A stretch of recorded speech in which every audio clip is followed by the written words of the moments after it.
इकट्ठे नहीं नजर अभी तो इकट्ठे नहीं है, लेकिन इंशाअल्लाह ताला इकट्ठे हो जाएंगे, मुझे अल्लाह से बड़ी उम्मीद है। होंगे कौन सा ऐसा मतलब इस टाइम पे तैयारी कर रहे हैं और ये तैयार हो चुके हैं। गजा की तरफ जो है ये किसी भी उससे जो है पतली गली से निकलने वाले हैं, तो तैयारी देख लीजिए आप। असल फिर एक बार बेनकाब हुआ पाकिस्तान। आपको बता दें कि पाकिस्तान ने आतंकी हमास को समर्थन दिया है, बल्कि पाकिस्तान ने अब हमास का साथ देते हुए कई सारी बातें कही हैं।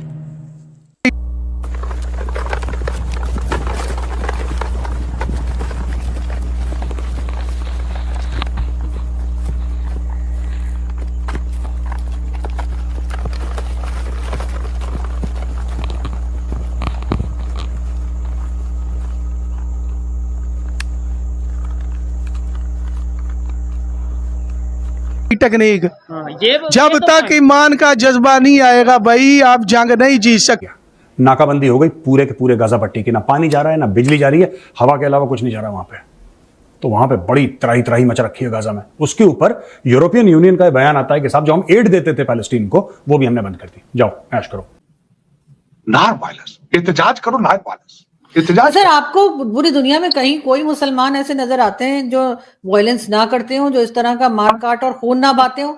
ये तो सबसे पहले करते हैं, क्योंकि इनको बचपन से ही सिखाया गया होता है। जब आप जानते हैं बकरा ईद वगैरह होती है, छोटे छोटे बच्चों से छुरी फिरवाते हैं बकरे की गर्दन पे, पहले से इनको तो खून और सब कुछ देखने की आदत होती है और शायद इसमें मजा भी आता है। जी बिल्कुल होती है, लेकिन आपको बताना ये चाह रहा हूं कि लड़ने के लिए असलिया नहीं बल्कि जज्बे जो हैं वो काम आते हैं। वो उन फलस्तीनी बच्चों के हाथ में जो पत्थर है वो भी हमारे हाथ में ताकतों से बढ़ के है।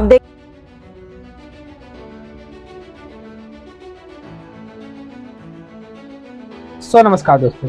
तो दोस्तों जैसा आप सभी को पता है कि अभी इजराइल और हमास के बीच में युद्ध जारी है, और दोस्तों ये पाकिस्तान के लोग हैं वो इजराइल के खिलाफ अफवाह फैला रहे हैं, बहुत ज़्यादा नफरत फैला रहे हैं। और दोस्तों जो पाकिस्तान के लोग हैं वो हमास के लोगों को खुला सपोर्ट कर रहे हैं, मतलब आतंकवादी का सपोर्ट कर रहे हैं एक तरफ से। और दोस्तों वहाँ के जो बच्चे हैं, वहाँ के जो मौलवी हैं, वो लोग भी उनको सिखा रहे हैं कि पत्थर मारना, कैसे दंगा फसाद करना, मतलब पूरा आतंकवादी को सब। और दोस्तों पाकिस्तान ने तो इतना बोल दिया कि अगर जरूरत पड़े तो पाकिस्तान के लोग भी हमास की तरफ से युद्ध करेंगे इसराइल के लिए। इसराइल को मतलब किसी भी कीमत पर छोड़ना नहीं है। मतलब समझ में नहीं आता कि पाकिस्तान वाले इतना आतंकवादियों को कैसे खुला सपोर्ट कर सकते हैं। और दोस्तों जो मौलवी लोग हैं वो पाकिस्तान के लोगों को झूठ झूठ दिखा रहे हैं, इसराइल के खिलाफ भड़का रहे हैं, उनके बारे में नफरत पैदा कर रहे हैं जो मौलवी हैं। मतलब ये जो कर रहे हैं मौलवी लोग, मेरे को समझ नहीं आ रहा है कि इनके दिमाग कहाँ से ले आते हैं, इनके दिमाग क्या घुटने में होते हैं, इतना आतंकवादी को बढ़ावा दे रहे हैं ये लोग। और दोस्तों इसराइल भी देख रहा है कि जितने भी मुस्लिम देश हैं वो उनके खिलाफ खड़े हो गए हैं। पर दोस्तों इन सब के बावजूद भी जो हमारा भारत है वो पूरा खुला खड़ा है इसराइल की तरफ से। जितने भी मुस्लिम कंट्री हैं और जो भी जितने भी खड़े हो जाएं वो ये भारत संभाल लेगा। इस चीज़ का बहुत खुशी है इसराइल वाले लोगों को। और दोस्तों जो इसराइल के प्राइम मिनिस्टर है उन्होंने धन्यवाद किया है हमारे भारत को कि आप हमारे ऐसे समय में खड़े हैं, तो उनका बहुत धन्यवाद किया है। और दोस्तों इसराइल के प्राइम मिनिस्टर ने तो ये भी बोल दिया है कि मोदी जी आप इन मुस्लिम देशों की बातों में ना कि आप अकेले मेरा सपोर्ट में खड़े हैं, आप मेरे साथ खड़े हैं। पर दोस्तों जो सऊदी अरबिया देश है वो भी एक मुस्लिम कंट्री है, पर दोस्तों इन आतंकवाद के खिलाफ सऊदी अरब ने मना कर दिया है, वो भी हमास का साथ नहीं दे रहा, ये मुस्लिमवाद का साथ नहीं दे रहा है। सऊदी अरबिया ने हमास के खिलाफ विरोध किया है, जो कि इसराइल देश वाले भी चौंक गए हैं इस चीज़ को लेके। पर दोस्तों वो कहते हैं ना, मरता इंसान तो क्या ना करता, वही हाल अभी सऊदी अरब का हो रखा है। क्योंकि दोस्तों वहाँ के जो प्रिंस है वो भी यही सोच रहे हैं कि अगर मैंने उनका साथ दिया तो कि इसराइल के दो साथ आ जाएंगे, तो उसमें कहीं ना कहीं सऊदी अरबिया का भी फ़ायदा है। जैसे कि भारत और यूएसए जो पूरे वर्ल्ड के सबसे मजबूत कंट्री में से एक कंट्री है, वो सऊदी अरबिया के साथ हो जाएंगे अगर सऊदी अरबिया ने इसराइल का साथ दे दिया अभी फ़िलहाल तो। और दोस्तों ये सब इसलिए कर रहा है कि सऊदी अरबिया बाद में ईरान से बचने के लिए, जब अगर ईरान वाले अगर बाई चांस अटैक करते हैं सऊदी अरबिया पे, तो उस टाइम पे ये दो दोस्ती अभी बना लेंगे, वो बाद में काम आएंगे। भारत जैसे जो बड़ी फोर्स से लेके और बड़े पावर तक है तो वो उनका साथ देंगे। तो इसलिए अभी सऊदी अरबिया पीछे हट के इसराइल का साथ दे रही है, ना कि मुस्लिम का। सो दोस्तों वहाँ की मीडिया क्या कह रही है इस बारे में, तो चलिए आइए देखते हैं। और दोस्तों अगर आपको वीडियो अच्छी लगती है तो उसको लाइक करके कमेंट जरूर कीजिएगा। और दोस्तों आप कहाँ से वीडियो देख रहे हैं कमेंट बॉक्स में जरूर बताइएगा, और चैनल को सब्सक्राइब जरूर कर लीजिएगा। देखिए जनाब, इस वीडियो में हमारा कोई हाथ नहीं है। ये वीडियो हमें व्हाट्सएप ग्रुप्स के थ्रू मिल रही है, जिसमें कहा जा रहा है कि भाई साहब जो हैं वो तैयार हो चुके हैं और बस गज़ा की तरफ निकलने ही वाले हैं। मेरा तो ये ख्याल था कि जितने भी मुल्ला उलमा ये सब मौलवी हजरात ये तो अपने कमर बस्ता हो चुके होंगे, अपने अपने इन्होंने बोरिया बिस्तर समेट कर जो है वो कमर पे धर लिए होंगे और ये रवाना हो चुके होंगे, लेकिन अभी तक कोई ऐसी खबर नहीं आई। बल्कि ये कहा जा रहा है, बचपन में सुनते थे कि अगर पाकिस्तान ने एक बटन दबा दिया तो इजराइल नज़र भी नहीं आएगा। अब पता चला वो टीवी का बटन था।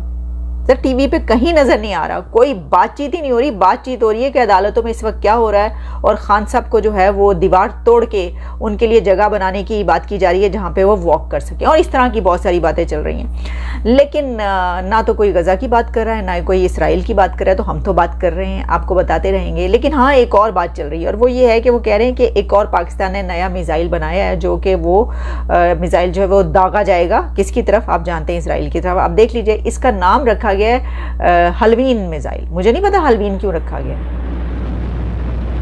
लेकिन ये तो मौलाना फजलुर रहमान साहब है। देखिए, ये इस तरह की चीज़ें जो है ना, ये बड़ी ही बुरी बात होती है। मैं तो बहुत ज़्यादा इसके ऊपर नाराज़ होती हूँ जब गलत बात है। देखिए, इज्जत करनी चाहिए, आपको एहतराम करना चाहिए। मौलाना साहब जो हैं वो ऐसे ही, कोई नहीं हलवा वलवे की तो चलें, कोई बात नहीं, हलवा खा के वैसे ही सब मिसाइल बन जाते हैं, लेकिन कोई बात नहीं। अच्छा देखिए, ये जो बात हो रही है ना ज़ियाद हामिद साहब की, तो वो क्या कहेंगे? वो कहेंगे कि देखो, वैसे मैं तो कहती हूँ कि देखिए, वो इस उम्र में भी आप उनका जज्बा, ताकत और देखे तो सही कितनी जो है वो तनदही के साथ कितने एक्टिव है। आरज़ू, मैं उन लोगों में मैं शामिल नहीं हूँ।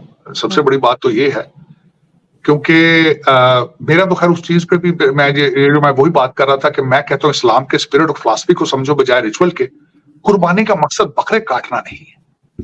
कुर्बानी का मकसद ये था कि अपनी कीमती तरीन चीज जो है वो उसकी राह में आप दे दो। अब मुझे ये बताएं, अगर कोई हार्ट का मरीज है, उसको कहेंगे बोटियां लो आप खाओ। अगर किसी के पास किताबें नहीं है तो कहो बोटियां ले लो, किसी को कपड़े नहीं है तो कहो बोटियां ले लो। तो क्या ये यार, किसका मजाक, किस तरह का क्या कर रहे हो यार? लोगों को खाने को कुछ दो, लोगों को दवाइयां दो, लोगों को किताबें दो। और मैं उस घर से मेरा प्राइड है, मेरे वालिद साहब वकील थे, 1958 में लॉ स्कूल गए थे। वो बकरे नहीं करते थे, वो ईदी ट्रस्ट को पैसे देते थे। वो मैं बचपन से छोटा होता था तो मेरे वालिद साहब कहते बकरा नहीं करना हमने बेटा, हमने जाके ईदी ट्रस्ट को बकरे के पैसे देने, ताकि वो लोगों को दवाइयां दे सके, खाना दे सके, किताबें दे सके, कपड़े दे सके।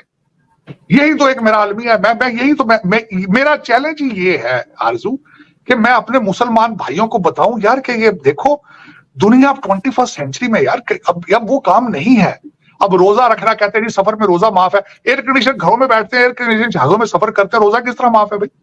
मिडल ईस्ट देख रहे हैं, जिनको सारे अरबी जानते हैं, सारे कुरान की जुबान को जानते हैं, रमजान के अंदर दुकानें दिन को बंद करके इंडियन मूवी देखते हैं, रात को दुकानें खोल लेते हैं। ये रमजान है।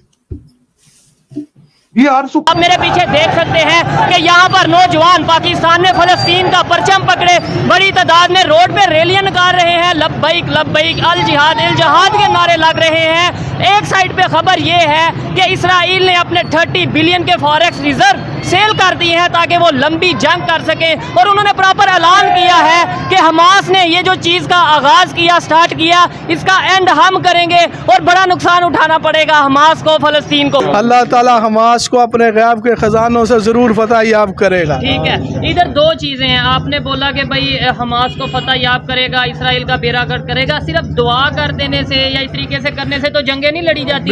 जंगें लड़ी जाती हैं टेक्नोलॉजी से। आज के दौर पे, खास तौर पे अगर बात करें, इकोनॉमी से जंगें लड़ी जाती हैं। क्या कहेंगे इस टाइम पे 30 बिलियन के फॉरेक्स रिजर्व जो इसराइल ने सेल किए हैं, और उन्होंने ये ऐलान किया है कि भाई हम लंबी जंग के लिए तैयार हैं। और ये क्या फलस्तीन की बात करें या हमास की बात करें, उतनी इकॉनमी उनके पास है कि वो इस तरह से इसराइल का मुकाबला कर सकें, या फिर जैसे सुपर पावर अमेरिका साथ दे रही है मुकाबला कर सकें?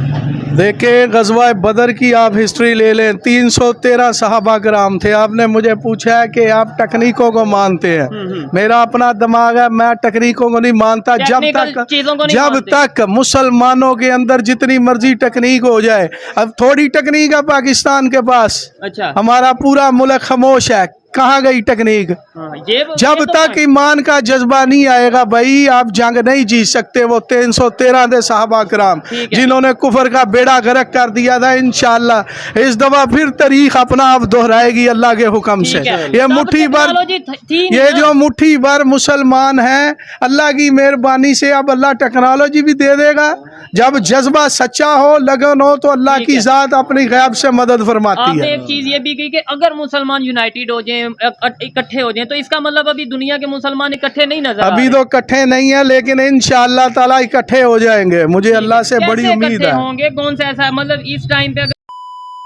अगर दोस्तों आपको वीडियो अच्छी लगी हो तो प्लीज़ इसको लाइक कर देना, कमेंट जरूर करना, अपनी राय जरूर बताना कि क्या लगता है क्या होगा, और सब्सक्राइब कर लेना ऐसी न्यूज़ देखने के लिए। और दोस्तों एक लाइक जरूर कर देना, क्योंकि यार वीडियो बहुत मेहनत से बनती है, बहुत ज़्यादा रिसर्च करके लाना पड़ता है, बहुत मेहनत लगती है। तो आपका एक लाइक मेरा कॉन्फिडेंस बढ़ा देगा। बाकी मिलता है अगली वीडियो में। जय हिंद, जय भारत।